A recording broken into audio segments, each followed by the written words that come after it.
As locally stranded individuals return home to their respective provinces in Western Visayas, some quarantine protocol violations were recorded. John Sala of GMA Regional TV 1 Western Visayas tells us more in this report live. John.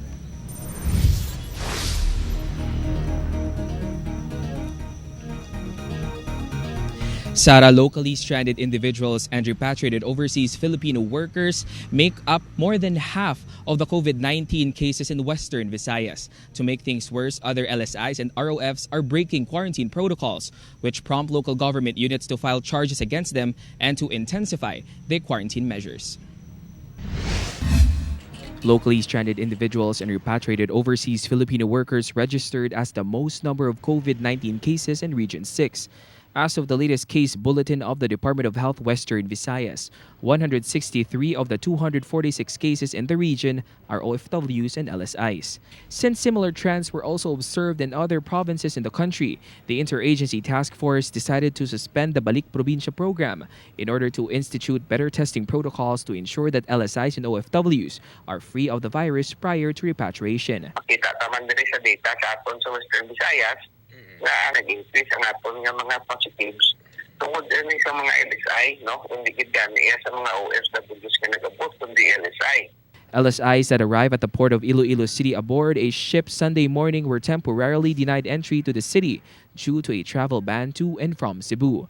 After more than 24 hours in the ship, passengers were allowed to disembark Monday after it was determined that the ship departed from Cebu a few hours before the travel ban was imposed. Nagabot nga directive from national although nga wala pa ka-issue ang region pero sa may approval na sa kuan sa the central office nila is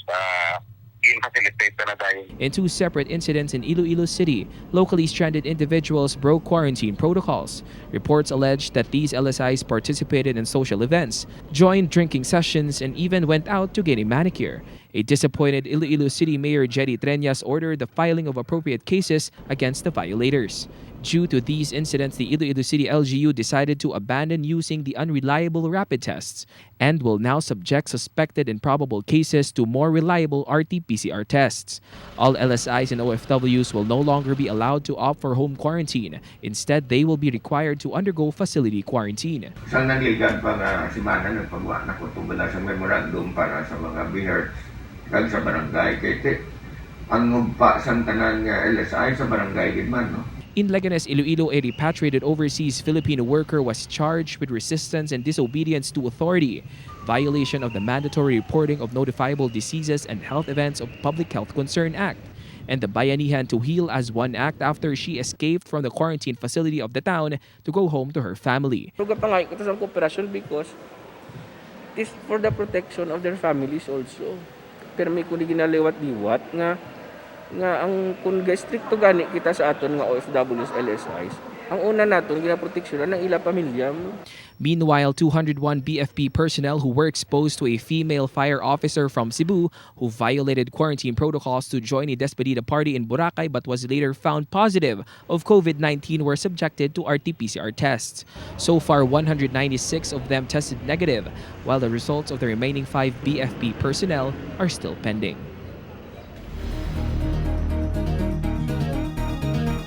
Sara, local government units are enjoined by the Regional Interagency Task Force to impose strict guidelines and measures to ensure that no other LSI, ROFs, or even residents will break quarantine protocols. Sara? Thank you, John Sala.